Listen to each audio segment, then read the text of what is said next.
4 ചോദ്യങ്ങളാണ് മഹാനായ കെ.എം.മൗലവിയോട് കൊടുക്കുന്നത്. ഒന്ന്, ഉറുക്ക് എഴുതിക്കിട്ടതിനെ കുറിച്ച് ശറഈൽ വിധി എന്ത്? അതാണ് ഒന്ന് ഉറുക്ക്. രണ്ടാമത്തത്, മന്ത്രിക്കുന്നതിനെയും മന്ത്രിച്ചൂതിനെയും കുറിച്ചുള്ള ശറഈയായ വിധി എന്ത്? മൂന്നാമത്തെ ചോദ്യത്തിന് മറുപടി പറയുമ്പോൾ ശരിക്കും ശ്രദ്ധിച്ചു കേട്ടോ. മൂന്നാമത്തെ ചോദ്യത്തിന് മറുപടി പറയുമ്പോഴാണ് മഹാനായ കെ.എം.മൗലവി പറയുന്നത്. മൂന്നാമത്തെ ചോദ്യം എന്താ? ഹോമം എന്ന പേരിൽ നമ്മുടെ നാട്ടിൽ ഇസ്മ പണിക്കാർ ചില പ്രവർത്തികൾ ചെയ്തു വരുന്നുണ്ട്.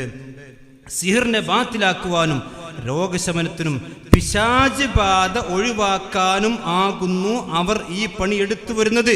ഇതിനെപ്പറ്റിയുള്ള ശർഈയായ വിധി എന്ത്? ഇപ്പൊ പിശാച് ബാധ ഒഴിവാക്കാനുള്ള സിഹിർ ചെയ്യുന്നുണ്ട്, അതിനെപ്പറ്റിയാണ് ആരോട് ചോദിക്കുന്നത്? കെ.എം.മൗലവിയോട് ചോദിക്കണം. അപ്പൊ കെ.എം.മൗലവി എന്താ, മർക്കസ് ദാവയുടെ പെട്ട കെ.എം.മൗലവി ആണെങ്കിൽ എന്താ പറയുന്നത്? പിശാച് ബാധ അന്ധവിശ്വാസം, സിഹിറോ അന്ധവിശ്വാസം എന്നല്ല പറയണ്ട്. അപ്പോഴാണ് മഹാനായ കെ.എം.മൗലവി റഹ്മത്തുള്ളാഹി അലൈഹി അതിന് കൊടുക്കുന്ന വിശദീകരണത്തിൽ കാണാം, അവൻ നുസ്രത്തി എന്ന് വെച്ചാൽ മാരണമോ പിശാച് ബാധ ഏറ്റിട്ടെന്ന് വിചാരിക്കപ്പെടുന്നവരെ സുഖപ്പെടുത്തുന്നതായുള്ള മന്ത്രം ഉൾപ്പെടുന്ന ഒരു വക ചികിത്സയാകുന്നു. അത് പിശാചിന്റെ വഴിയിൽപ്പെട്ടതാണെന്ന് നബി സല്ലല്ലാഹു അലൈഹി വസല്ലം പറഞ്ഞിട്ടുള്ളതിന് സാരം അത് അജ്ഞാത കാലക്കാർ ചികിത്സ ചെയ്തു വരികയും അവർ വിശ്വസിച്ചു വരികയും ചെയ്തിട്ടുള്ള വകയിൽപ്പെട്ടതാകുന്നു എന്ന്. അപ്പൊ നുസ്രത്ത് ചെയ്യാൻ പാടില്ല എന്ന് പറഞ്ഞു. അത് സിഹിർ കൊണ്ട് ബാത്തിലാക്കാൻ പാടില്ല എന്നിട്ടാണ് അമാനിമൗലവി പറഞ്ഞത്.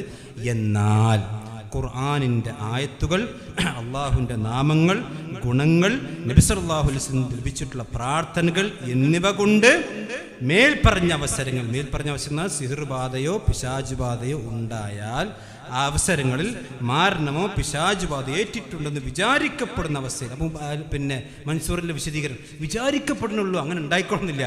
അങ്ങനെ ഉണ്ടാവുള്ളൂ. പിശാച് ബാധ 100% ഉറപ്പിക്കാൻ കഴിയില്ല. അത് 99% ഉറപ്പിക്കാൻ കഴിയുള്ളൂ. വിചാരിക്കപ്പെടുന്ന സന്ദർഭത്തിൽ തന്നെ ചികിത്സ നടത്തേണ്ടത്.